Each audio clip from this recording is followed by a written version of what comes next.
오늘 저희들에게 주신 말씀은 요한복음 1장 6절부터 14절까지입니다. 예수는 누구인가? 같이 읽으시겠습니다. 시작. 하나님께로서 보내심을 받은 사람이 났으니 이름은 요한이라. 저가 증거하러 왔으니 곧 빛에 대하여 증거하고 모든 사람으로 자기를 인하여 믿게 하려 함이라. 그는 이 빛이 아니요 이 빛에 대하여 증거하러 온 자라. 참빛 곧 세상에 와서 각 사람에게 비치는 그가 세상에 계셨으며 세상은 그로 말미암아 지은 바 되었으되 세상이 그를 알지 못하였고 자기 땅에 오매 자기 백성이 영접지 아니하였으나 영접하는 자 곧 그 이름을 믿는 자들에게는 하나님의 자녀가 되는 권세를 주셨으니 이는 혈통으로나 육정으로나 사람의 뜻으로 나지 아니하고 오직 하나님께로서 난 자들이니라. 말씀이 육신이 되어 우리 가운데 거하심에 우리가 그 영광을 보니 아버지의 독생자의 영광이요 은혜와 진리가 충만하더라. 아멘. 기도하겠습니다. 하나님 감사합니다. 저희들이 뭐라고 하나님 이 많고 많은 사람 가운데서 저희들이 하나님을 알게 하시고 믿게 하시고 하나님의 자녀가 되는 권세를 주시고 주님과 교제하게 하시고 영원한 천국의 삶에 대한 소망을 갖게 하시니 하나님 참 주님의 은혜가 정말로 무궁무진합니다. 하나님 아버지 저희와 이 시간도 함께 하시며 성령께서 이 예배 가운데 함께 하시어서 말씀을 기록하게 하신 분, 말씀을 전하게 하신 분, 그리고 말씀을 선포하게 하신 분, 그 말씀을 듣고 내 깊은 영 속에서 주님과 연합이 일어나게 하신 그 하나님을 또 찬송하고 찬송합니다. 하나님 이 시간을 주께 온전히 올립니다. 예수님 이름으로 기도드립니다. 아멘. 인사하시겠습니다. 우리는 복받은 사람들입니다. 네, 오늘 또 은혜 주실 줄 믿습니다. 예, 아멘. 자, 이 참 선선해져가는 초가을에 오늘 이 주일에 우리는 예수를 믿고 예수를 알고 하나님의 자녀가 되었다는 그 믿음을 가지고 오늘 전부 예배 자리에 참석을 했습니다. 제가 제일 처음에 이 성경을 우리 친구로부터 대학교 CCC 다닐 때 소개를 받고 그때 집에 돌아와서 마태복음을 읽을 때 1장부터 28장까지를 단숨에 읽었다는 얘기는 제가 했을 것입니다. 굉장히 재밌었어요. 그랬는데 그 다음에 마가복음을 여니까 그 내용이에요. 그래서 참고 읽었다가 또 누가복음 가니까 또 그 내용인 거예요. 이걸 한꺼번에 요약해서 말하지 왜 이렇게 똑같은 소리를 이렇게 복음 서로 이름을 달리해가면서 기록했을까라고 그때는 생각을 했었습니다. 그런데 어떤 신학자의 얘기를 들어보니까 우리가 이제 점점 믿음이 깊어지면서 마태복음이 계시하는 것과 마가복음이 계시하는 것과 물론 예수 그리스도는 하나님이시다 그것이지만은 우리가 다른 단면들을 보여주고 있어요. 그래서 이 사복음서를 서로 종합하고 서로 연합하고 그렇게 읽어갔을 때 온전한 하나의 그림과 하나의 작품이 된다는 것을 이제는 깨닫지요. 그래서 어떤 신학자의 얘기가 마태복음은 우리가 성막을 생각을 해보십시오. 그러면은 성막이나 성전을 생각을 할 때 전체의 그림을 한번 봐보세요. 그러면 그 전체의 그림을 설명하는 것이 마태복음이라면 마가복음은 우리가 이제 보면은 성막을 보면 전부 담이 있고 문이 하나 있죠. 문은 하나뿐이에요. 그래서 예수 그리스도가 나는 양의 문이다 그런 거예요. 나 말고 다른 데로 들어오는 그 사람들은 절도고 강도라 그랬어요. 그래서 문 하나를 딱 열고 들어가면은 제일 먼저 드러나는 것이 뜰이지요. 뜰. 그 뜰에 번제단이 있고 물두멍이 있어요. 그래서 마가복음은 뜰과 같다. 성전의 뜰과 같다. 예배가 무엇인가를 가르쳐주고 그 다음에 희생제사. 거기서 번제를 드리죠. 그러면은 번제에서 짐승을 자르고 피를 흘리고 씻고 불에 태우고 또 물두멍에 손 씻고 이런 것들을 말하는 것이 마가복음이라면 그러면 누가복음은 그 뜰을 지내서 이제 성소로 들어갑니다. 성소에 들어가면 거기에 우리 다 알다시피 진설병을 놔두는 떡상이 있어요. 거기에서 그 떡상을 지파수대로 12개를 놓고 제사장들이 안식일 때마다 와서 그 떡을 가져다가 불빛 아래서 비춰주는 불빛 아래서 그 떡을 먹고 그래서 진설병이 있고 떡상이 있고 그 다음에 향로가 있고 분향단이 있고 이런 곳이 바로 성소예요. 그러면 이 성소라는 것은 무엇입니까? 뜰을 받고 희생제사를 드리고 물을 씻고 내 죄를 깨끗이 하고 그리고 나서 성소에 들어와서부터는 그때부터는 이제 교제가 시작되는 거예요. 매주마다 날마다 떡을 먹으면서 생명의 떡으로 오신 예수 그리스도가 누구인가를 교제하는 것이 떡상이지요. 그리고 정말로 불빛이 비춰지면서 그 촛대에서 분향단에서 내 기도가 올라갑니다. 그리고 빛으로 오신 주님을 우리가 아멘으로 받아들이게 되는 것이죠.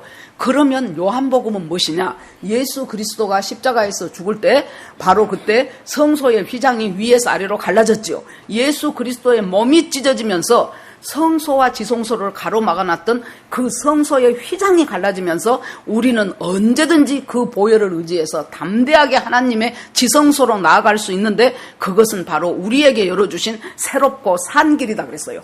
그래서 마태, 마가, 누가, 요한복음이 전부 이렇게 하나님 안에서 어떤 단면들, 어떤 측면들을 계시해 주면서 우리로 하여금 예수 그리스도가 누구인가를 더 확실하게 믿고 깨닫게 해주는 것이 복음서입니다. 자, 이 사도 요한이, 이 요한복음은 당연히 사도 요한, 예수님의 측근의 제자였던 사도 요한에 의해서 기록이 됐었죠. 사도 요한이 십자가 밑에서 예수님이 중요한 사명을 줬어요. 그 육신의 어머니 마리아를 요한한테 부탁을 해버린 거예요. 제가 생각할 때 자기 동생들이 있었잖아요. 그 동생들이 있었는데 걔네들한테 안 맡기고 요한한테 맡겼더라고요. 그래서 그 요한은 마리아를 모시고 계속해서 섬기고 하느라고 제자 공동체의 전면에서 활동을 못했어요. 나중에 아마 마리아가 죽고 난 후에 나왔을 것입니다. 이 요한복음을 기록할 때쯤 되니까 상당히 요한은 나이가 많아졌어요. 늙었어요. 와서 보니 제자 공동체에 전부 다 먼저 기록했던 마태복음, 마가복음, 누가복음이 모든 사람들 사이에서 회람되고 있었어요. 자기가 그것을 읽어봤겠죠. 그러면서 그때 자기와 함께 예수님하고 3년 반 동안 공생애를 같이 했던 그 제자 친구들은 모두가 다 순교했어요. 물론 유다는 예수님을 팔아서 자기 스스로 자살해버리고 말았지만은 모두가 순교했어요. 그런데 자기는 머리가 성성해진 그 늙은 나이에 그들이 적어놓았던 마태복음, 베드로의 제자였던 마가가 기록했던 마가복음, 누가 의사가 기록했던 누가복음을 쏙 읽어가면서 예수님과 함께했던 그 3년 반 동안의 공생의 생활이 파노라마처럼 스쳐갔을 것입니다. 한 카트 그때마다 여러분 이 요한복음에서는 제가 전에도 말했지만은 기적과 이사를 표적이라고 말한다 그랬어요. 그러면 다 비슷한 말이에요. 권능, 기사, 표적. 어떻게 다른가 약간씩 한번 생각해 봅시다. 권능이라는 것은 어떤 예수 그리스도 하나님의 역사가 일어나는 과정을 권능이라고 해요. 그 과정 가운데서 나타나는 하나님의 능력, 그것을 권능이라고 표현합니다. 그러면 기사는 뭐예요? 그 능력으로 인해서 생겨나는 결과물이에요. 열매예요. 그것이 기사 이적이에요. 표적은 뭐예요? 그 기사 이적이 어떤 의미가 있는가를 말하는 것이 표적이에요. 그 기사 이적의 가치가 무엇인가를 말하는 것이 표적입니다. 그런데 이 요한이 그 늙은 나이에 다 자기 친구들은 다 순교해버렸어요. 그리고 그들이 남겨놓은 바로 그 복음서들을 하나하나 읽어가면서 그때 주께서 주셨던 그 사건, 옛날에는 미러클 그렇게 뵙기는 표현 안 했어요. 와, 기적이다. 그런데 오병이어의 기적을 그걸 생각하면서 그때 그 장면, 자기들은 정신없었어요. 예수님이 50명씩 100명씩 앉혀라. 예수님 말씀 듣다가 오후에 해가 기우단데도 이 사람들이 떠나지를 못해요. 이대로 가다가는 기진해서 쓰러질 것 같다. 너희들이 먹을 것을 줘라. 아이고 예수님, 우리가 먹을 것이 어디가 있습니까? 이 사람들 먹이려면요 200데나리온을 가져도 모자랍니다. 그냥 가서 자기들 알아서 각자 해결하라고 합시다. 그러자 예수님이 너희가 먹을 것을 주라 하면서 50명씩 100명씩 앉히라고 하죠. 앉았어요. 그래서 그때 안드레를 통해서 가지고 왔던 그 작은 오병이어의 도시락 하나, 그것을 가지고 하나님이 예수 그리스도가 하나님을 향하여 축사하시고 떼어주고 떼어지니 끝없이 계속해서 나와서 모든 사람이 배불리 먹고 12광주리가 남았다라 하는 그 사건. 그 대목이 딱 생각이 났을 때, 그 글을 읽을 때 요한은 무슨 생각이 있습니까? 예수님, 그때는 나는 이것은 놀라운 기적이다. 저분은 하나님께로부터 온 사람이 틀림없다. 기가 막히네. 기가 막히네. 우리는 정신없이 발바닥에 땀나도록 그 떡 갖다 나르더라고. 우리 제자들은 정신이 없었지만은 이것은 기적입니다 라고 생각했는데 인제 와서 생각해보니 그것은 단순한 기적이 아니고 예수 그리스도가 하늘로부터 내려온 생명의 떡이라는 의미였군요. 그걸 아는 거예요. 그래서 표적이에요. 그래서 요한복음은 계속 표적이라고 얘기를 하십니다.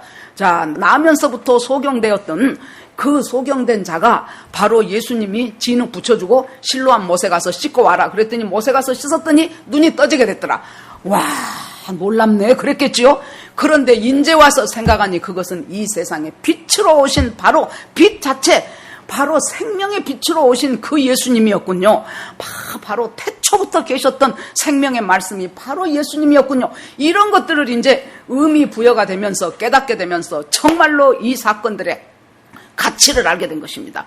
자, 그래서 여러분 이 말씀이요, 요한복음 1장 1절에 보면은 태초에 말씀이 계시니라. 그걸 보면은 창세기 1장 1절이 생각이 나지요. 하나님이 태초에 천지를 창조하시니라. 태초에 하나님이 천지를 창조하시니라. 그 말씀하고 굉장히 비슷한 연관성이 있어 보입니다. 그런데 여기서 여러분 조금 어려우실지라도 머릿속에 한번 넣어보시기 바랍니다. 창세기 1장 1절에서 말한 태초는 하나님이 어느 시간쯤에 시간을 만드시고 물리적으로 우주를 창조하기 시작하신 그때가 태초예요. 그러죠? 그런데 요한복음에 태초에 말씀이 계시니라. 이 태초는 뭐예요? 그 이전 그 너머 어느 영원부터 그때부터 함께 하셨던 그 말씀을 의미합니다. 그러니까 창세기 1장 1절에는 태초에 하나님이 천지를 창조하시니라. 주어가 뭡니까? 하나님이요. 그런데 오늘 우리가 보는 요한복음 1장 1절에서는 주어가 말씀이에요. 그런데 그 말씀이 여러분 교회 오래 다니신 분들은 들었을 거예요. 로고스라고 하죠. 로고스. 이것은 헬라어입니다.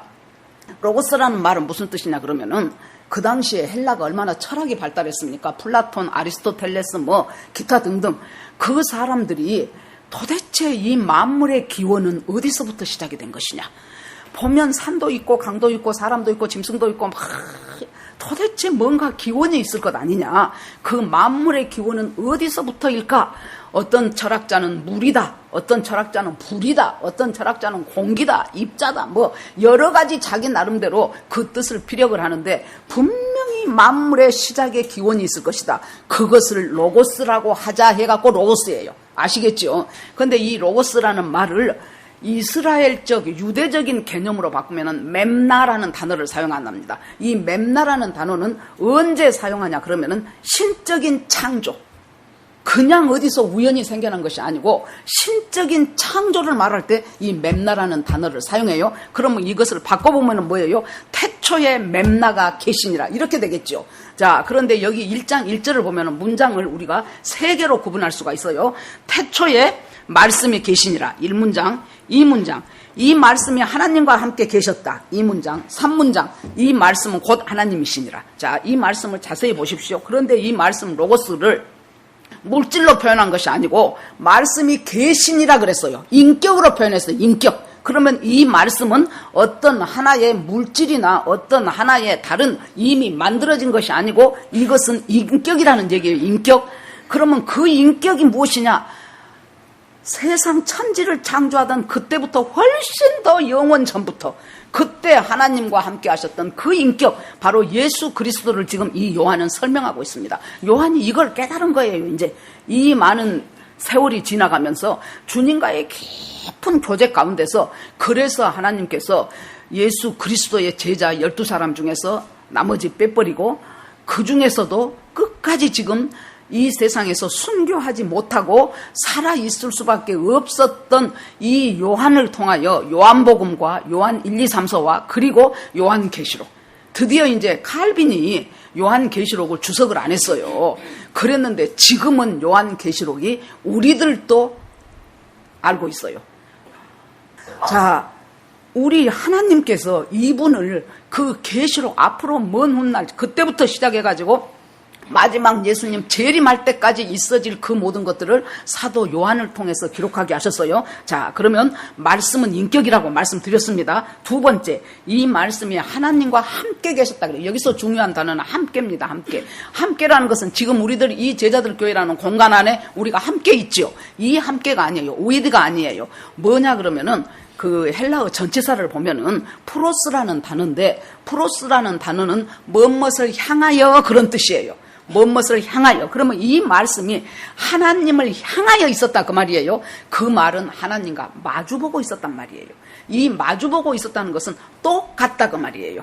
영광에 있어서, 본질에 있어서, 위격에 있어서 하나님과 똑같은 분이 바로 말씀이었다. 그분이 바로 예수 그리스도다 그 말이에요.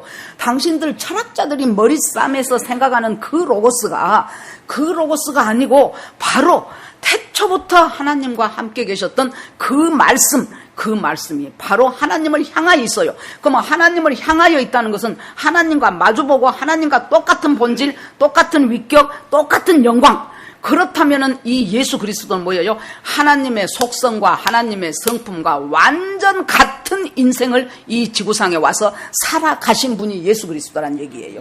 그래서 그 말씀은 곧 결론적으로 그 말씀은 곧 하나님이시니라 그랬어요. 그래서 예수 그리스도는 곧 하나님이십니다. 이것을 인간적으로 풀어보려고 하니까 예수는 예수고 하나님은 하나님이지, 아버지는 아버지고 아들은 아들이지, 어떻게 아버지가 아들이고 하나님이 예수님이고, 야, 이것은 말도 안 돼 하면서 만들어낸 속에서 전부 이단은 여기서 출발을 합니다.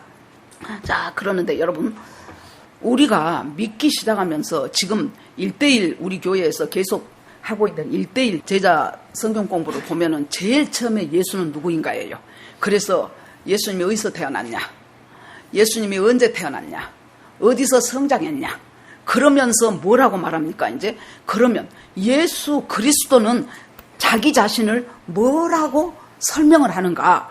예수 그리스도는 자기 자신을 뭐라고 하는가? 보니까 예수 그리스도는 내가 곧 길이고 진리요 생명이니 나로 말미암지 않고는 아버지께로 올 자가 없느니라. 나는 생명의 떡이다. 나는 세상의 빛이다. 나를 믿는 자는 죽어도 살겠고 살아서 믿는 자는 영원히 죽지 아니하리라. 내가 우리 아버지 집에 간다. 가서 너희들 있을 처소 예비하고 다시 너희들 데리러 올게. 여러분, 이 말이 그냥 성경에 나온 말이니까 예수님이 하신 말인가 보다 하지만은 이 말이요, 이것은 말도 안 되는 말이에요. 기가 막히는 폭탄 선언이에요. 어떻게 인간으로 오신 그 인간 예수가 내가 하나님이다. 나와 아버지는 하나이니라. 나를 본 자는 아버지를 본 자니라. 나는 하늘에서 온 생명의 떡이다. 나를 믿는 자는 죽어도 살겠고 살아서 믿는 자는 영원히 죽지 아니하리라. 아, 이럴 수가 있냐고요. 이 말씀을 갖다가 여러분 둘 중에 하나, 거짓이냐 참이냐 둘 중에 하나로 생각을 해보십시오. 먼저 거짓이다라고 생각을 합시다. 거짓이다라고 생각을 하면 또 두 가지 우리가 명제가 생깁니다. 하나, 본인이 거짓인 줄 알면서도 그 거짓말을 했다. 거짓말인 줄 알면서도 뭔가 자기한테 유익이 있을 때 사람이 거짓말을 하잖아요. 그랬다면 예수 그리스도는 거짓말쟁이고 사기꾼이에요.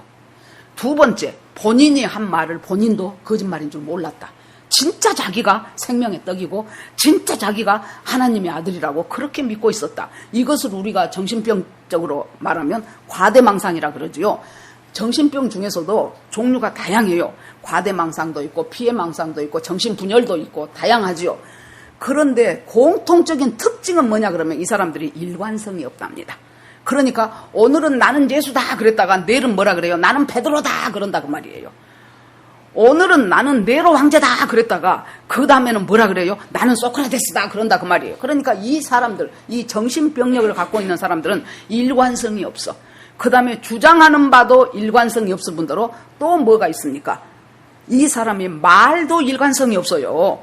그러는데 예수 그리스도는 계속해서 일관성 있게 12살 때 예수님이 명절을 당해서 어머니 아버지와 같이 명절을 예루살렘에서 하고 집에 돌아오는 길에 어떻게 사람들이 명절에 많이 모여서 사람들이 쏟아지다 보니까 예수를 놓쳐버렸어요. 그래서 이 사람들이 다시 거꾸로 도집어 올라가지요. 그래서 성전에 갔더니 12살 된 예수님이 랍비와 함께 서로 문답을 하고 있어요. 그러니까 이렇게 같이 오다가 떨어져 나가버리면 어떡하느냐고 그랬더니 예수님이 뭐라 그래요? 내가 아버지 집에 있어야 될 줄을 모르셨나이까 그래요. 이 성전이 내 아버지의 집이라는 거예요. 하나님이 내 아버지라는 거예요. 예수님의 어린 시절에 대해서는 그것밖에 안 나와요. 성경에 달리 안 나옵니다.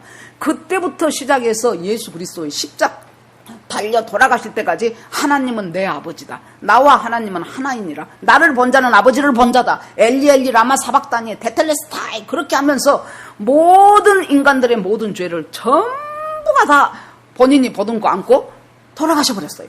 그렇다면 여러분, 예수 그리스도는 과대망상증 환자가 아니라는 얘기죠. 더더군다나 거짓말쟁이는 아니라는 얘기죠. 그러면 결론은 딱 하나예요. 그 결론은 무엇입니까? 바로 도마가 예수 그리스도 부활하고 다른 제자들이 있을 때 나타났을 때 얘는 어디 가버렸는가 없어져 버렸어요. 그래서 나중에 제자들이 야 예수님이 부활하셨다. 우리 선생님이 부활했다. 여기 오셨다 갔다. 그러니까 도마가 있다가 아이고 어떻게 사람이 죽었다가 다시 살 수가 있냐. 그건 말도 안 된다. 나는 직접 손바닥에 내 못자국 만져보고 옆구리에 창자국 만져보고 그러고 나서 믿겠다 그러죠. 그런데 8일 후에 예수님이 도마를 위해서 다시 나타나셨어요. 도마야 그러죠. 그러니까 도마가 만져보고 잡아보고 안 하고 그 자리에 엎드려져서 주는 나의 주 나의 하나님이십니다. My God, my Lord 한단 말이에요. 그래서 우리도 내릴 수밖에 없는 결론이 뭐예요? 이 했던 이 모든 말이 전부 사실이라면 전부가 참이라면 예수 그리스도는 4대 성인의 한 사람에 불과해서는 안 되고 예수 그리스도는 우리가 질문 내려보십시오. 내가 예수를 영접했다고 하는 여러분들 질문 내려. 첫째, 나는 모든 것을 다 버리고라도 예수 그리스도를 얻기를 원하는가? 아니면은 내가 얻고자 하는 A, B, C, D 그것을 얻기 위해서 내 힘으로 안 되니까 예수 그리스도가 필요한가? 여러분, 거기에서 내가 얻고자 하는 그것 자식도 잘 돼야 되고 남편도 잘 돼야 되고 진급도 해야 되고 돈도 벌어야 되고 취직도 해야 되고 뭐 기타 등등 이 모든 것을 얻기 위해서 내 힘만 가지고는 부족하니까 예수여 당신이 힘 좀 써주시오 하는 차원의 예수라면은 우리가 마태복음 7장에 갔을 때 그날 바로 더데이 그날에 내가 귀신을 쫓아냈어요.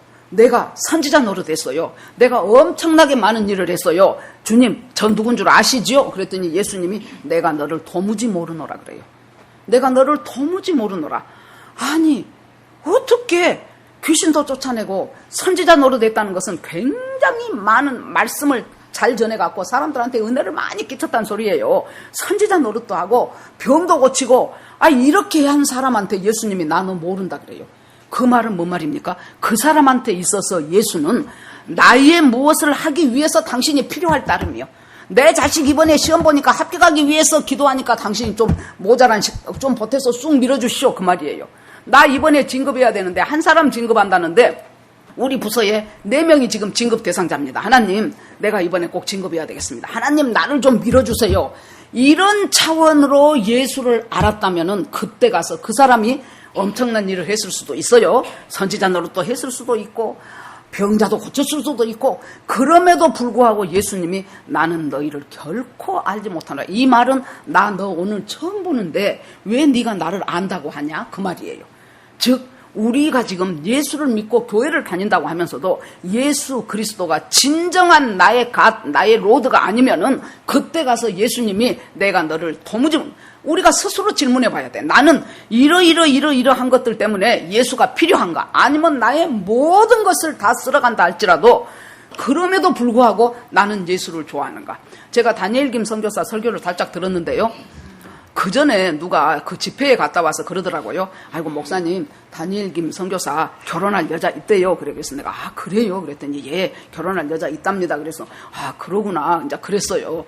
그랬는데 지난번에 이렇게 보니까 자기가 기도하고 배우자를 위해서 기도하고 하나님 이러이러한 사람이면 참 좋겠습니다. 그렇게 했는데 정말로 그것에 맞는 사람이 나타났대요. 그래서 하나님 감사합니다. 그러면서 막 이제 좋아하는 마음도 생기고 서로 사귀고 그랬겠죠. 하나님 앞에 기도를 해서 하나님 내 기도 제목하고 딱 맞는 사람이 나타났습니다. 하나님도 그 여자가 마음에 드시지요? 제 짝이라고 생각하시지요? 그 말 속에는 행여라도 하나님이 노라고 하지 마세요. 나 이 여자하고 결혼할 테니까 행여라도 하나님이 딴지 걸지 마세요. 그 말이 자기 속에 포함되어 있었다는 거예요. 그러는데 어느 날 자기가 설교 준비를 하려고 하면은 말씀이 준비가 안 돼. 묘하게 막혀버려요. 탁 막히고. 그래서 하나님, 이거 왜 이러십니까? 이러면 곤란하지요. 저를 선교사로 목사로 부르셔놓고 말씀이 증거가 안 되면은 하나님 제가 어떡합니까? 그러고 하나님과 깊이 기도를 하는데 하나님께서 그 여자가 네 짝이 아니다 그래. 그래서 이유나 들어봅시다. 내가 이렇게 열심히 기도하고 내 기도하고 부합한 여잔데 왜 하나님 그 여자가 내 짝이 아니라고 하십니까? 이유가 뭡니까? 왜입니까? 그랬더니 하나님께서 조용하게 자기 깊은 음성 속에서 너 그 그림 아냐? 그래요. 너 그 그림 알지? 그래요. 그 하나님과 자기만이 아는 그림이에요. 예, 압니다. 그래요. 그 그림이 뭐냐? 참말로 뭐 벽에 붙여놓은 그림이 아니고 자기는 지금 중학교 1학년 때 하나님을 만나가지고 오직 주님과 더불어 살았던 사람 아닙니까? 거기서 자기가 이제 그 미국 교회에서 자기를 이제 선교사로 파송을 해가지고 정말로 전 세계를 돌아다니면서 복음 전하고 말씀 전하고 하는데 그래요. 오래 가지는 않을 것 같다는 거예요. 자기의 이런 사역이 예수님 오실 날이 가깝기 때문에 자기의 이런 사역이 그렇게 멀지는 않았다고 생각한다. 그러는데 그렇게 됐을 때 어느 날 또 그거 아니라도 하나님께서 너 여기서 그만해라 그러면은 자기는 그만두고 그것이 중국이 됐든지 티베트가 됐든지 어디가 됐든지 어느 나라 열악한 곳에 가서도 그곳에서 자기는 낮에는 농사 짓고 그리고 또 사람들 모아서 복음 전하고 그러면서 또 농사 짓고 그러면서 하나님과 교제하고 하나님 그러다가 주님 오시면 내가 가고 내가 생명이 끝나면 주님 나라 가고 그것이 자기가 그렸던 그림이라는 거예요.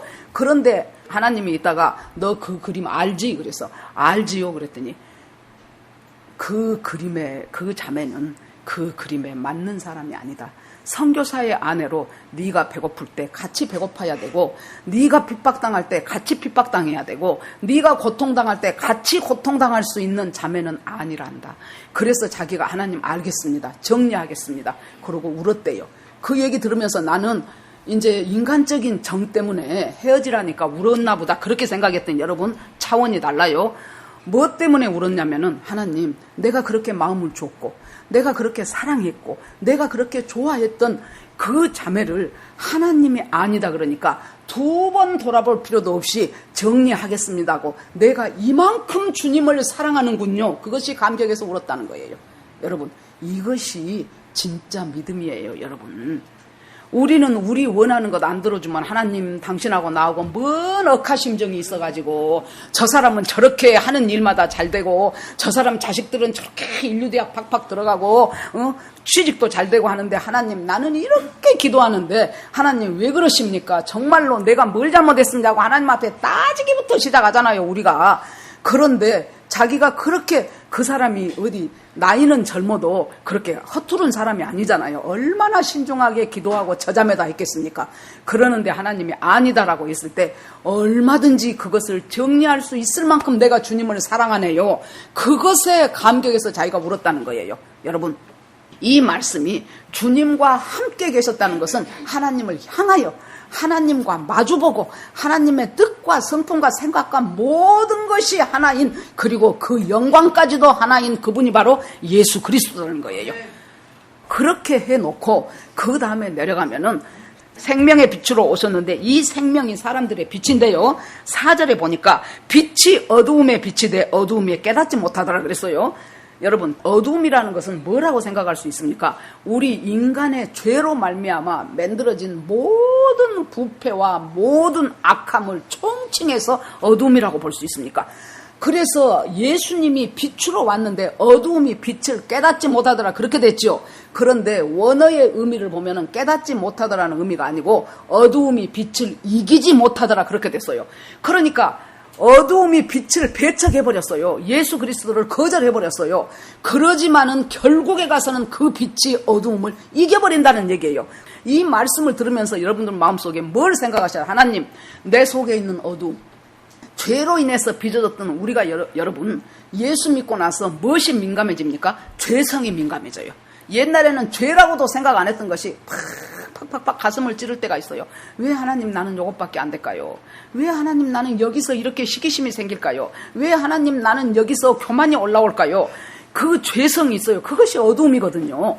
그 어두움이 참 주님해지는데 결국에 가서 내 이 어두움이 빛을 거부하는 것처럼 보여도 실은 결국은 그 어두움이 빛을 이기지 못하더라. 그렇게 해놓고 느닷없이 하나 요한이라는 사람이 하나 있다. 그런데 그 요한은 하나님께로부터 부르심을 받고 보냄을 받고 온 사람인데 그 사람은 예수 그리스도에 대해서 증거하러 왔다 하고 요한이 잠깐 6절에 끼어듭니다. 그러면은 자, 이 요한은 뭐예요? 하나님께로부터 보내심을 받은 자예요. 여러분, 요한만 하나님께로부터 보내심을 받았을까요? 이 세상의 모든 인간으로 태어난 존재는 하나님으로부터 보내심을 받았어요. 보낸 사람이 누굽니까? 하나님이에요. 하나님. 보낸 사람이. 자, 대통령이 임명장을 줘가지고 어디 대사로 가요. 그러면 그 사람은 이 나라에서 보냄을 받은 사람이 되는 거잖아요. 보냄을 받아요. 우리는 이 세상에 하나님으로부터 보냄을 받고 왔어요. 그런데 무엇 때문에 보냄을 받았냐? 하나님에 대해서 증거하기 위해서 보냄을 받았어요. 어떤 사람은 참으로 가난하고 부모도 정말로 부모 노릇 잘 못하고 정말로 인생이 힘들고 죽는 것이 낫겠다 싶은 속에서 살아가는 사람이 있어요. 그 사람 역시 보내심을 받았어요. 어떤 사람은 하는 것마다 술술술술 잘 풀려요. 부모도 잘 만났지요. 머리도 좋지요. 공부도 잘하지요. 인물도 좋지요. 뭐 끝이 없어요. 계속해서. 그러면 여러분 어떤 것이 되었든지 간에 하나님이 나를 그곳에 보냈다면 그곳은 바로 내 사역지예요. 정말로 열악한 환경 가운데서 살아간다면 그것이 바로 나의 사역지고 그것이 하나님이 나를 바로 보내신 곳이에요. 그곳에서 무엇을 하는 것입니까? 바로 하나님께 영광을 돌리는 삶을 살게 하기 위해서 나를 바로 이 세상에 보냈다고 나옵니다. 자, 그러면서 이제 10절에 보니까요, 우리가 이제 몇 가지 질문들을 스스로 해봐야 돼요. 이 말씀을 보면서 그가 세상에 계셨으며 세상은 그로 말미암아 지은 바 되었으되 세상이 그를 알지 못하였고 그랬어요. 세상에 보내신 바 되었고 세상에 계셨고 그로 말미암아 창조주 하나님이에요. 그로 말미암아 지은 바 되었어요. 그러면 우리는 얼른 생각할 때 창조할 때는 성부 하나님, 우리를 구원하러 오신 것은 성자 예수님, 그리고 예수님 가고 나서 우리의 심령 속에 오셔서 우리를 진리가로 인도하시면 성령 하나님 맞아요.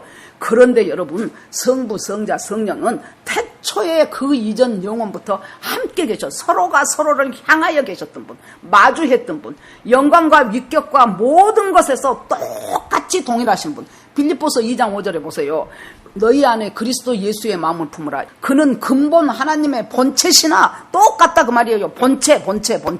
본체시나 하나님과 동등됨을 취할 것으로 여기지 않고 이 세상에 와서 인간으로 왔고 인간 중에서도 종의 형체를 지녀서 살았다가 십자가에 죽으시고 곧 부활 승천하신 그 예수, 그 마음을 우리한테 품으라고 빌립보서 2장에서 바울은 이야기하고 있습니다. 자, 여기에서 보니까 하나님이 이 세상에 계셔서 왔는데 세상은 그를 알지 못하였고. 자, 그러면 여기에서 우리가 질문을 하나 내 스스로 해봐야 돼요. 나는 예수 그리스도를 진짜로 잘 아는가? 나는 예수님을 제대로 알고 있는가? 하도 우리 교회에서 많이 했죠. 알다라는 말이 야다라는 말이라고, 히브리어로. 야다라는 말은 정보적인 차원, 지식적인 차원에서 아는 거 아니에요. 자, 요새 전 국민에게 유명하게 알려져 버린 사람이 조국이에요. 조국. 그러죠. 그러나 그 조국을 우리가 알아요. 막 뭐 서울 법대 나오고 뭐 없이 어쩌고 저쩌고 뭐 다 알아요. 그런데 우리가 그 사람과 직접 관계 있어요? 한 개도 아무 관계도 없어요. 그 사람하고 같이 밥을 먹었어요. 그 사람하고 같이 얘기를 나눴어요. 그 사람의 성품을 알아요. 뭐 드러난 것 보니까 엄청 거짓말 잘한다는 것만 우리가 알고 있지요. 여러분, 그러니까요, 안다는 것은 여기서 정보적인 차원이나 지식적인 차원에 아는 것이 아니고 체험하여 아는 거예요. 경험하여 아는 거예요. 하나님이 우리를 내가 너를 안다, 내가 너를 지명하여 불렀다. 호세아서에서도 여호와를 알자, 힘써 여호와를 알자. 알다라는 말이 굉장히 많이 나와요. 그런데 여러분, 아까 얘기한 것처럼 예수 그리스도께서 내가 너를 도무지 알지 못하노라, 이렇게 되면 큰일 난다 그 말이에요. 그래서 나는 과연 하나님을 알고 있는가? 알고 있는 거다는 것이, 어떤 선교사님이 자기 고등학교 때 음악 숙제를 내줬는데 그 음악 숙제가 모차르트를 듣고 이제 듣고 그거 감상문을 적어오라는 것이 그것이 이제 시험이었대요. 그러니까 음악도 잘 모르고 이제 고등학생인데 정말로 안 되는 클래식 들으려면 잠밖에 안 오잖아요. 그러는데 그것을 이제 시험 숙제니까 할 수 없이 해갖고 가야 자기가 점수를 받을 것이고 점수를 맞아야 이제 평균 성적에 도움이 될 것이고 그래 놓으니까 막 죽었다고 안 열린 귀를 열려가면 막 그것을 듣고 그냥 뭐라고 그냥 막 갖다 막 써붙이고 막 이제 그렇게 해서 제출을 했어요. 세월이 흘렀습니다. 이분이 베를린을 가게 됐대요. 그랬는데 거기서 어떤 자기 볼 일정을 마치고 시간 여유가 있었대요.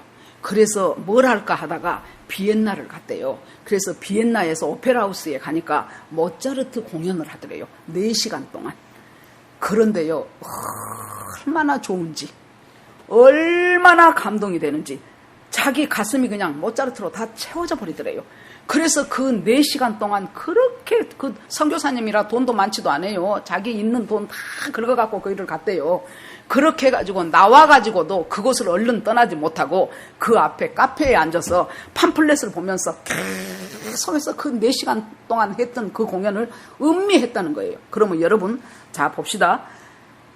고등학교 때 음악 시간에 모차르트 숙제를 하기 위해서 어쩔 수 없이 죽으림을 다하여 들었던 그 모차르트와 똑같이 들었지만은 똑같은 사람이 나중에 자기가 그 음악을 이해하고 그 모차르트를 이해하고 그 오페라 하우스까지 없는 돈 내가며 가서 들었던 그때는 뭐예요? 진심으로 모차르트의 음악이 좋은 거다고 이것이죠.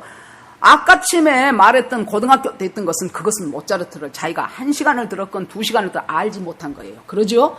나중에 정말로 좋아서 그 4시간 동안 어떻게 시간이 간지 10분 간 것 같았대요.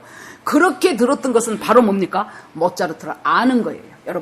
여러분은 나는 지금 예수 그리스도를 알고 있는가 질문을 해보셔요. 나는 아까 말했던 그 고등학생처럼 어쩔 수 없이 안 믿으면 안 될 것 같아서, 안 믿으면 지옥 갈 것 같아서 억지로 믿으려니 예수 믿는 것이 얼마나 힘듭니까? 왜 이렇게 일요일은 자주 돌아오는 거야? 왜 우리 목사님은 심심하면 한 번씩 또 시험 본다 그래가지고 사람을 또 성가시게 만들어. 또 먼 추석날 같은 때는 저 추석하고 겹치면은 예배 안 드리는 교회도 많다 그러대요. 그런데 우리는 아주 금요 예배 기도까지 또 다 하라 그러고, 아이고 그것들이 뭐예요? 예수님을 진심으로 사랑하지 않으면은 모두가 짐이에요. 모두가 짐이에요. 그런데 예수님을 정말로 사랑하게 되면, 모차르트를 정말로 좋아하고 이해하게 되니까 4시간이 10분 흐르듯이 가버렸다는 거예요. 그 여운이 아쉬워서 남아가지고 그 앞에 카페에서 팜플렛 보면서 다시 생각하고, 그래 그때 그 배우가 이렇게 했었지 하면서 그 모든 것들을 다시 또 듣고 했던 그걸 한번 생각해 보세요. 이것이 바로 나는 예수 그리스도를 참 알고 있는가, 지식이 아니고 정보가 아니고 정말로 예수 그리스도를 체험해서 아는가, 예수 그리스도를 나는 경험하면서 살고 있는가, 그 질문을 첫 번째 질문을 드려야 돼요. 자, 두 번째 한번 더 보십시다.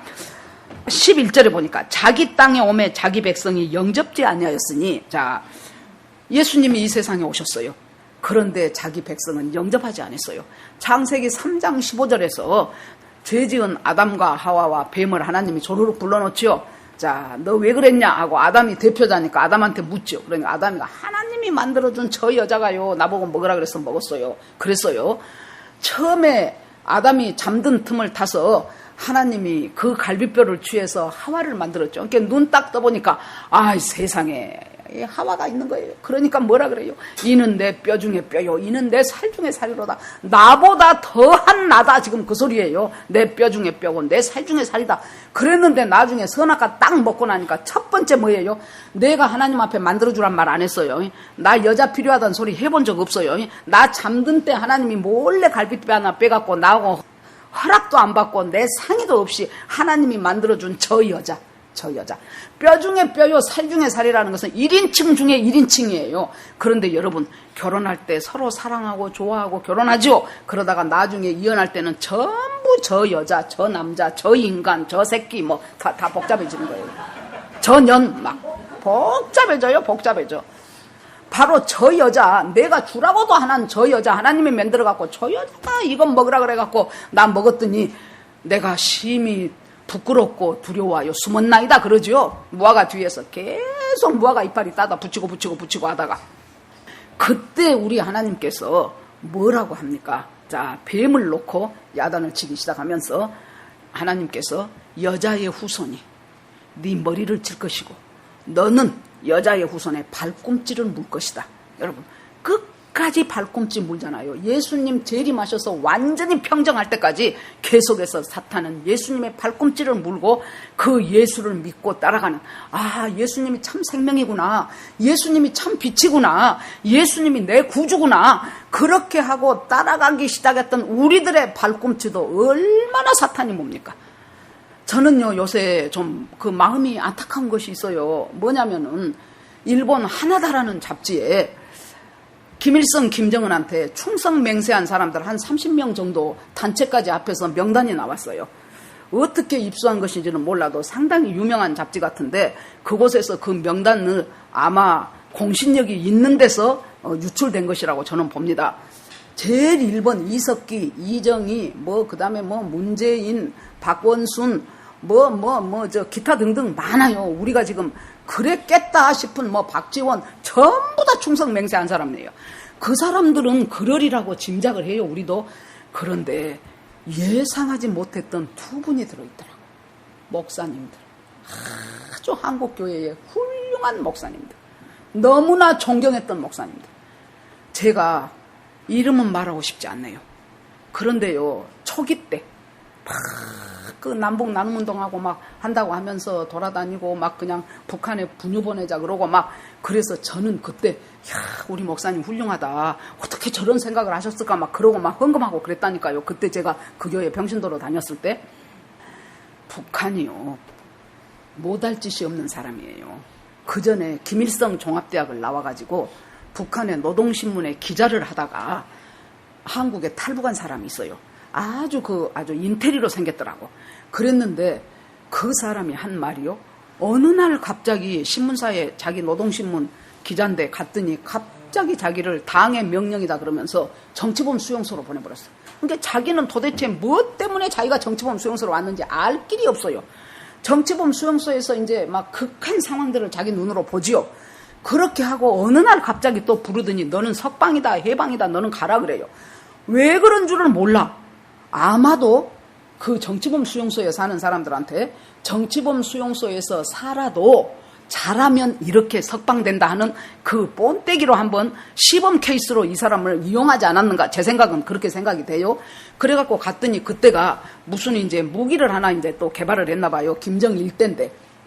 그러는데 그 무기를 이제 총알을 사용을 해야 되는데 개를 5마리를 걸어놓고 그걸 쏘았어요. 살아있는 개, 죽어있는 것은 안 움직이니까 5마리. 우리는 그것만 해도 살아있는 개를 세상에 어떻게 그랬을까 싶지요.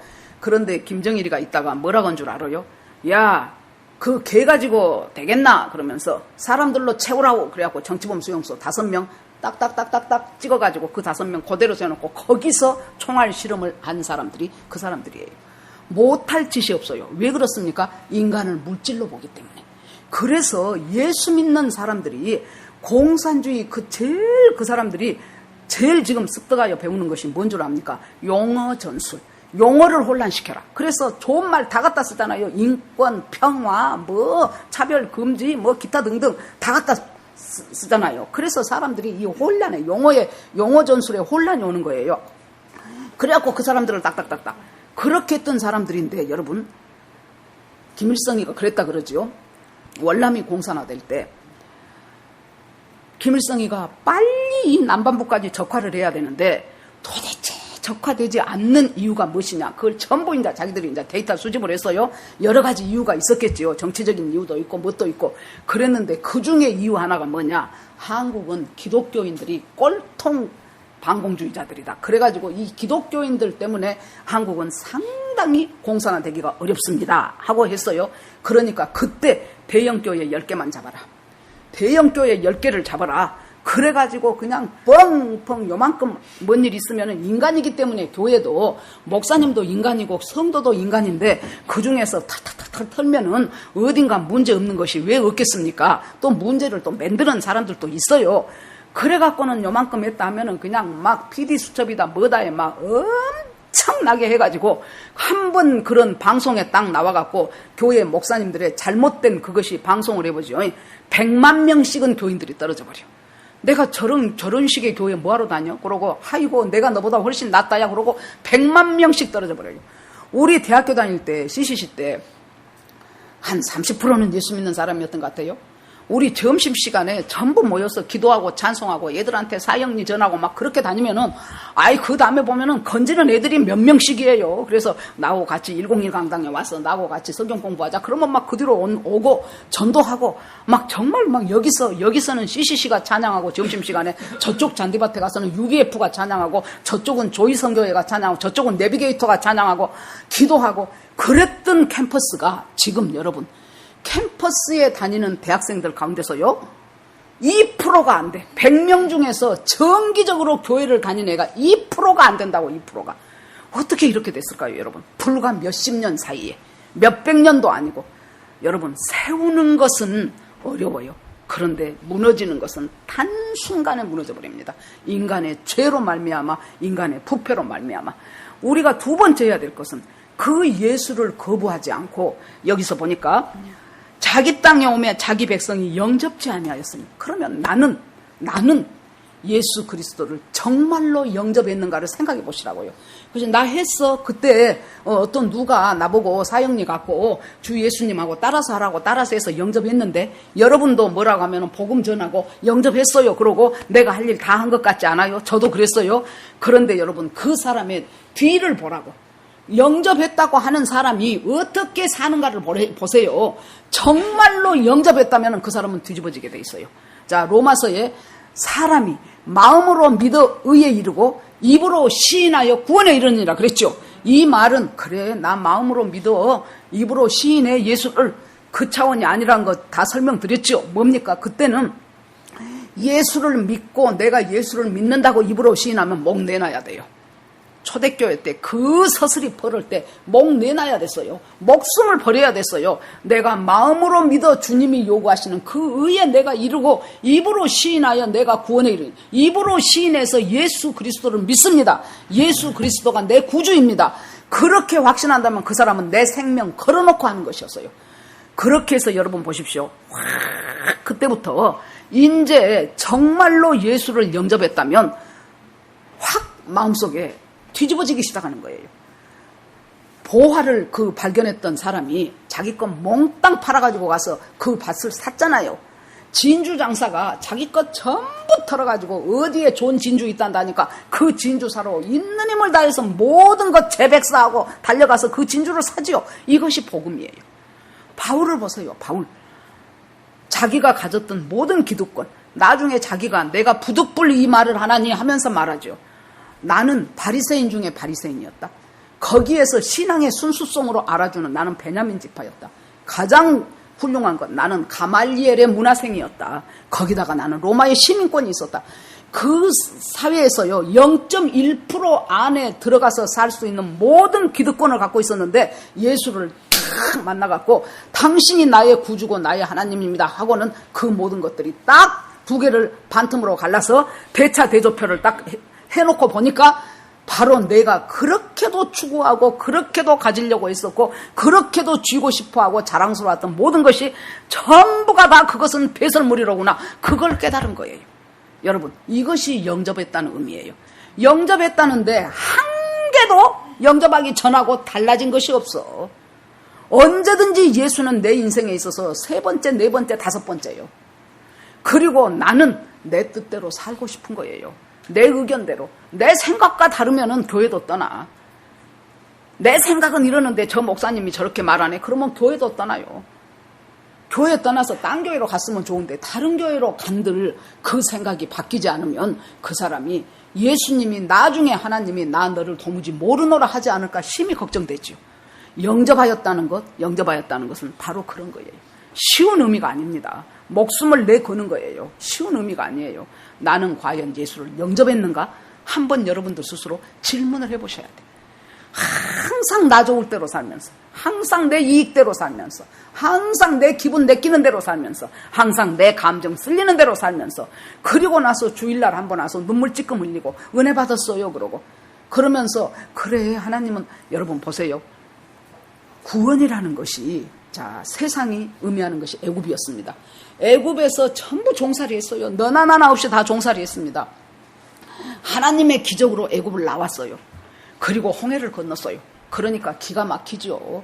도저히 건널 수 없는 홍해를 건넜어요. 그런데 여러분 목적지는 가나안이에요. 그러죠. 그런데 홍해 건너고 나서 홍해가에 앉아갖고 할렐루야 할렐루야 저 애굽의 병사들을 하나님이 다 무찌르셨어. 세상에 거기서 맨날 그 말만 하고 있는 거예요. 거기 모여갖고 봐라 거기 건널 때야 세상에 물이 탁 벽을 이루는데 아이 거기 보니까 잉어 한 마리 있대. 아이고 거기 보니까 붕어 있더라. 원매 가재미 있더라. 그러고는 너는 그것만 봤냐? 산호초가요 기가 막히더라 하고 이제 옆 사람하고 그 얘기만 하고 이제 거기서 이제 정말 주님은 우리를 구원하셨어. 구원주 되시는 우리 주님이요. 그러고 뭐 합니까? 조개 껍질 묶어 그녀의 목에 걸고 하고 모닥불 피우고 있단 말이에요. 갈 길은 먼데 어디까지 가야 돼? 가나안까지 가야 되는데 광야 40년을 우리는 돌아야 돼요. 그 40년 동안 돌면서 1세대는 갈렙과 요수아 빼고 다 죽었어요. 그 말은 뭔 말입니까? 애굽에서 가지고 있었던 이 세상에서 갖고 있었던 모든 내 자아가 광야 생활 동안 전부 빠져나가야 돼요. 내 고집, 내 가치, 내 감정, 나의 모든 것 그런 것들이 하나님하고 어긋난다 싶은 것들은 거기서 다 빠져나가. 다 빠져나가다가 죽어. 다 죽어요. 거기서. 그렇게 하고 정말로 여호수아와 갈렙만 가나안 땅에 들어갈 수 있었어요. 거기까지 가는 것이 여러분 영접하는 거예요. 아시겠지요? 나는 정말로 예수 그리스도를 영접했는가 질문해 보셔야 돼요. 나 영접했어요. 그때 수련회 때 했는데요. 고등학교 때 우리 교사 선생님이 나한테 가르쳐줘 갖고 따라서 했는데요. 여러분 이것은 진짜일 수도 있고 가짜일 수도 있다. 그때 정말로 예수를 영접한 사람도 있어요. 없는 것이 아니고. 그러나 그것은 그때 분위기상 따라서 하라 그러니까 선생님 성의가 고마운데 아마 또 안 할 수 없으니까 따라서 했을 수도 있다 그 말이에요. 그러면 뭘 보면 돼요? 내가 예수에 대해서 어떤 가치를 가지고 있는가를 보면 내가 진짜 영접했는가 안 했는가를 알 수 있어요. 아까 그 선교사님처럼 억지로 마지못해 한 그 모차르트와 자기가 너무너무 좋아서 기가 막히게 좋아서 4시간이 10분처럼 흘러가 버린 그 모차르트와 이것이 똑같은 모차르트 감상했다고 다 같은 모차르트가 아니잖아요. 그런 것처럼 내가 예수 그리스도를 영접했다는 것은 바로 그런 뜻입니다. 자, 그 다음에 이제 12절에 가니까요. 영접하는 자 12절 다 암송 많이 하고 계시지요? 같이 한번 암송해볼까요? 시작. 영접하는 자 곧 그 이름을 믿는 자들에게는 하나님의 자녀가 되는 권세를 주셨으니 아멘. 영접하는 사람들이 진심으로 하나님을 영접하고 정말로 내가 내 깊은 내 심령 속에서 막 내 심령의 밭이 기경이 되기 시작하는 거예요. 그러면서 내 죄가 몸서리치게 싫어지기 시작해요. 그러면서 하나님을 향하여 하나님과 마주하는 것 같은 하나님의 마음이 나한테 부어지고 하나님의 뜻이 나한테 부어지기 시작하면서 정말 하나님과 연합되는 삶을 살기 시작하는 것이 영접하는 거예요. 그 영접하는 자들이 생기기 시작했어요. 하나씩 하나씩 생겨나기 시작합니다. 그 영접하는 자, 곧 그 이름을 믿는 자들에게는 하나님의 자녀가 되는 권세를 주셨으니 자 이제 하나님의 자녀가 되는 권세예요. 여기서 권세라는 것은 단순한 세력이 아니고 특권이에요. 특권. 여러분 우리가 재벌의 아들로 태어나면 아무것도 지가 한 것 없어요. 근데 재벌의 아들로 태어났던 그 사실만으로 얘한테 주어진 것이 무지하게 많아요. 그러죠? 특권이에요. 특권. 하나님의 자녀가 되는 특권. 그 특권은 여러분 어떤 특권입니까? 이 모든 세상의 마귀와 이 세상의 것들을 넉넉하게 이기는 특권이에요. 그래서 내가 비록 내 마음에 안 드는 상황 속에 지금 처해 있다 할지라도 아버지께서 이것이 나에게 허락하신 환경이라면 하나님 이 속에서 얼마든지 하나님을 찬양하고 찬송할 수 있고 하나님의 영광을 드러낼 수 있는 삶을 내가 살고 싶습니다. 날마다 주님과 교제하면서 살아가는 삶인 거예요. 그렇지 않으면 여러분 어떤 삶을 산 줄 압니까? 딱 계시록에 나온 라오디게아 교회 같아요. 자기들은 부유하다 그러는데 예수님이 뭐라 그래요? 너 지독이 가난해 그래요. 나는 곤란한 것이 하나도 없어. 근데 예수님이 너는 무지하게 공고한 자요 그래요. 나는 엄청 부자요. 그런데 너는 엄청 가난한 자요. 그렇게 어떻게 내가 보는 나와 예수님이 말하는 내가 그렇게 다르냐고. 반대예요. 그러니까 우리가 주님을 제대로 영접하고 하나님의 자녀된 권세의 삶을 살지 않으면 얼마든지 내 스스로 속아서 나는 부요한 자고 나는 뭐 부족한 것이 없고 나는 무엇이 어쩌고 저쩌고 하는데도 주님은 천만의 말씀이라고 그런 신앙생활을 하면서 자기는 마지막까지 자기는 다 구원받았다고 구원의 확신이 있다고 하면서 그렇게 가는 사람들, 그 사람은 영접한 자가 아니에요. 그 사람은 하나님의 자녀가 되는 권세를 누리지 못하는 사람이에요. 그런데 하나님의 자녀가 되는 특권을 누리고 있는 거라고 계속해서 지금 우리 스스로에게 질문해야 될 것입니다. 자, 그러면서 내가 하나님의 자녀라면 재벌까지는 가지 말고 한 몇십억 정도 재산을 갖고 있는 사람 아들이 고등학교를 다니면서 납부금이 나왔어요. 근데 우리 아버지가 이 납부금 내줄 돈이 있을까? 우리 아버지가 이 납부금 낼 능력이 될까 하면서 날마다 밥도 안 먹고 고민한다고 쳐봐요. 그것은 지금 그 아버지의 자녀된 권세를 누리고 있습니까? 못 누리고 있지요. 우리가 한 가지 우리 인생 가운데서 하나님의 자녀된 권세로서의 삶, 이길 수 없는 것들 이겨내지고 그 다음에 하나님과 함께하지 않으면은 도저히 내 가치가 정말로 세상에 묶여있을 만한 그 가치를 내가 거기에서 벗어날 수 있는 삶, 정말로 몸은 힘들지만은 그럼에도 불구하고 주님과 교제하는 그 맛을 알아가는 삶, 이 하나님의 자녀가 되는 권세를 주셨다는 거예요. 이미 주셨어요. 주셨으면은 그 권세를 우리는 누려야지요. 그 다음에 주님께서 이제 이 말씀하고 마치겠습니다. 이는 혈통으로나 육정으로나 사람의 뜻으로 나지 아니하고, 이렇게 제대로 주님을 영접해서 하나님의 자녀가 되는 권세를 누리는 것은 이것이 혈통으로나, 우리 아버지가 예수 잘 믿는다고 내가 잘 믿는 거 아니란 소리예요. 육정으로나 내가 인정적으로 그럴만하네 아니라는 거예요. 사람의 뜻으로 아니라는 거예요. 그럼 뭐냐? 오직 하나님께로 위로부터 난 자들이다. 니고데모가 예수님 찾아가지요. 어떻게 해서 내가 구원받을 수 있습니까? 천국을 갈 수 있습니까? 그러니까 물과 성령으로 거듭나지 않으면은 하나님 나라를 볼 수 없느니라 그러죠. 이것은 위로부터 나왔어요. 우리가 여기서 오늘 했던 질문들을 한번 생각해 보십시오. 첫째, 나는 하나님을 아는가? 예수 그리스도를 아는가? 두 번째, 나는 예수 그리스도를 영접했는가? 세 번째, 나는 하나님의 자녀된 권세의 삶을 사는가? 결국에 지금 내가 어두울지라도, 지금 나는 어두운 부분이 내 심령 속에, 내 삶 속에 많을지라도 결국 빛으로 오신 하나님에 의해서 이것들이 다 없어져 버리고 빛된 삶을 살게 될 것이라는 걸 내가 믿는가? 확신하는가? 그걸 내 스스로 질문을 던져보셔요. 이것이 예스라고 여러분들에게 답을 말하고 있다면은 이것은 하나님 아버지부터 위에서부터 나에게 온 선물이에요. 우리가 예수를 믿는 것은 우리의 행위에서가 아니고 하나님의 선물이라 그랬죠. 그 하나님의 선물이에요. 그리고 나서 14절에 보니까 예수 그리스도가 드디어 우리를 구원하시려고 저 창세기 3장 15절부터 시작해가지고 이 구약 전체의 인류 역사를 흘러서 전부 뭐예요? 예수 그리스도예요. 구약은 앞으로 예수가 올 것이다. 여러분 보세요. 구약에 무슨 정결법, 제사법, 뭐 기타 예배하는 법, 모든 것들이 다 그 번제 하나 잡아서 드리는 것도 전부 앞으로 오실 예수 그리스도의 예표잖아요. 내가 내 모태에서 네가 네 모태에서 조성하기 전부터 내가 너를 알았다라고 하나님이 다윗한테 말씀하시잖아요. 다윗의 시편에 나오잖아요. 그 나를 아신 그 하나님이 이제 구원하러 오시는데 인간의 몸을 입고 올 수밖에 없어요. 왜냐하면은 인간의 삶을 다 살아야 돼요. 히브리서에 보면은 그는 우리의 연약함을 체휼하지 아니하는 분이 아니시니, 그냥 연약함을 체휼했다 그래도 될 것을 막 부정 계속 써요. 왜요? 강한 긍정이요. 부정이 계속되면 그것은 강력한 긍정이란 얘기예요. 하나님은, 예수님은 어떤 분이셔요? 우리의 연약함을 체휼하지 않는 분이 아니시다 그 말이에요. 그 말은 우리 인간이 얼마나 연약한 존재인가를 본인이 육신으로 와가지고 살아가면서 완전히 체험했기 때문에 이 연약한 내 육신, 하나님 제가 이 죄를 왜 이렇게 계속 반복합니까?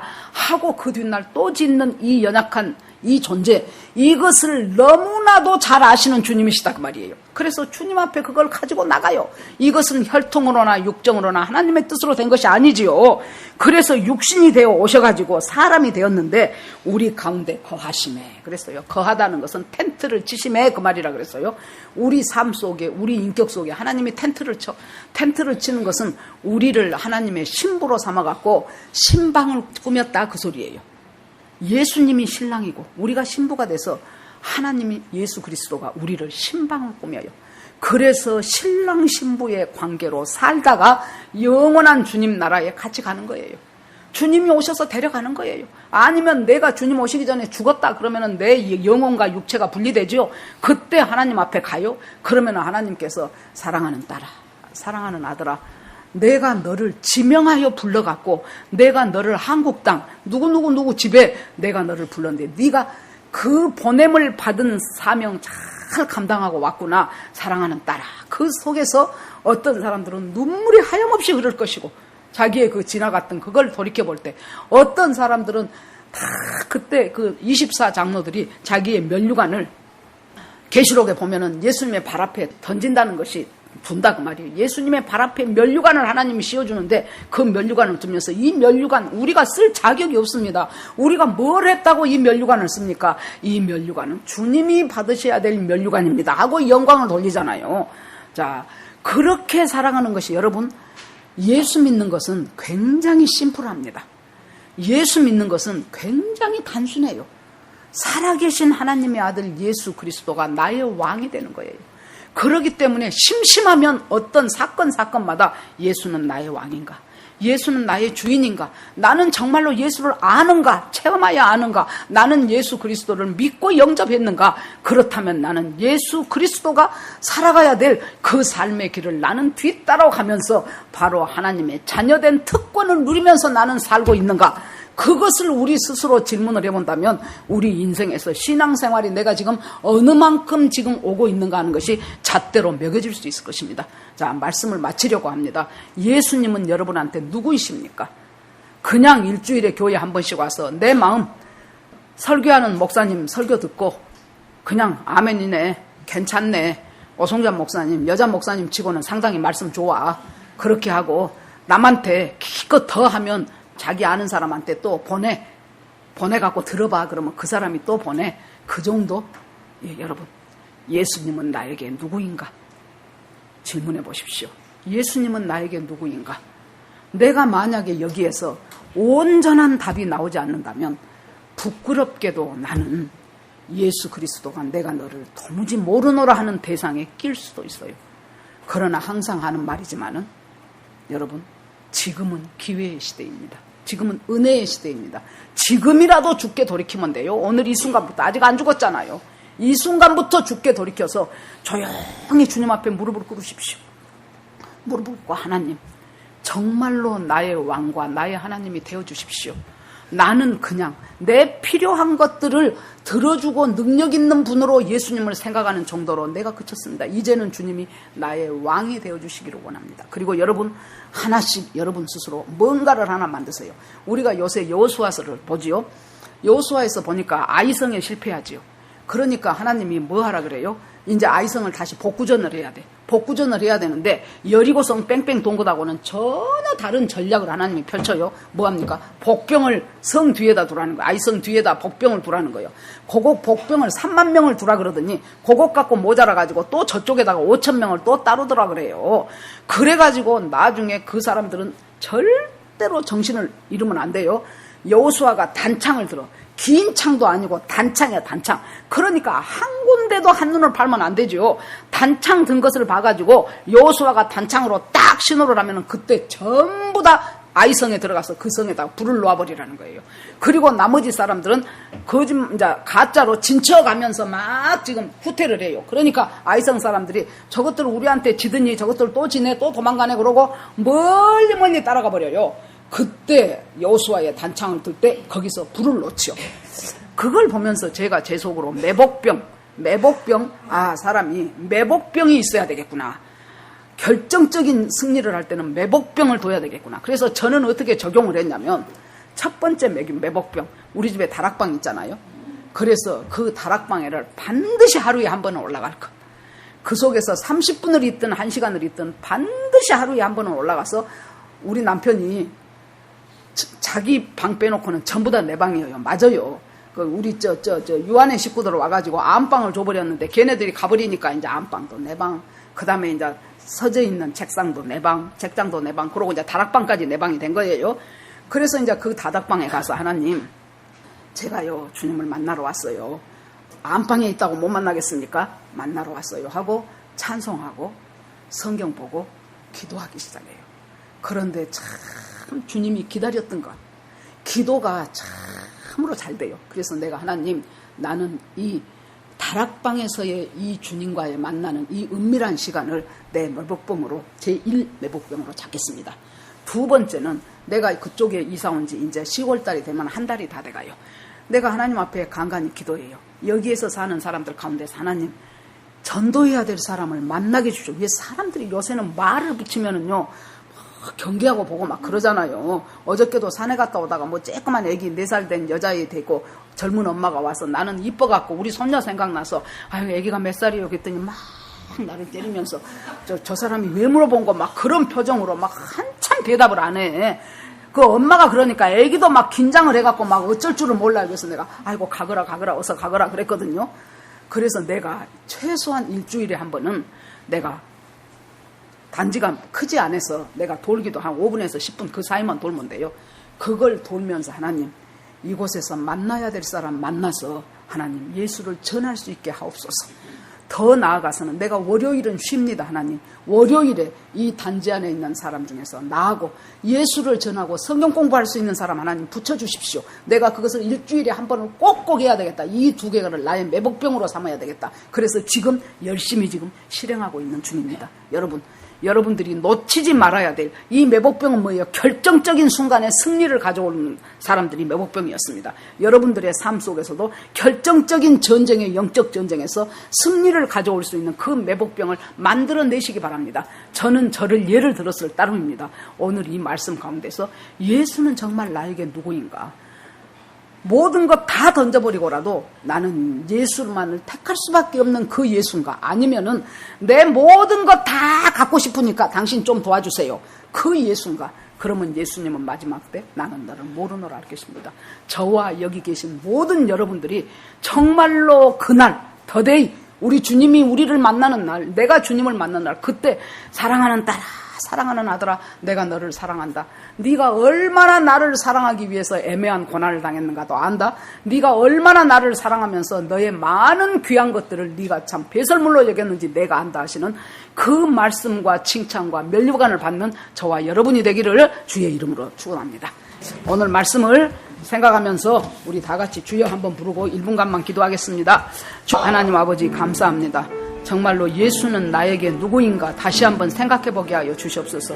나의 소원을 들어주기 위한 하나의 아버지 능력 있는 자에 불과한가? 아니면은 모든 것을 다 버리고라도 오직 예수님만을 따르고 사랑할 수 있는 진정한 나의 왕, 나의 하나님인가를 이 시간 우리 모두가 스스로 질문해보기를 간절히 원합니다. 하나님을 사랑합니다. 하나님을 사모합니다. 예수 그리스도를 기대합니다. 하나님, 나는 정말로 주님과 상관없는 삶을 살면서도 마라나타에 대한 정보가 있다고 해서 내가 휴거될 것이라고 생각하는 수많은 사람들, 하나님 아버지 주여, 주님이 나의 왕이기를 원합니다. 나의 구세주이기를 원합니다. 예수 그리스도는 마이 갓, 마이 로드라고 진심으로 고백하는 우리가 되도록, 그리고 그런 삶을 살아가는 저희가 되도록 주께서 함께하여 주시옵소서. 모든 말씀을 예수님 이름으로 기도합니다. 아멘.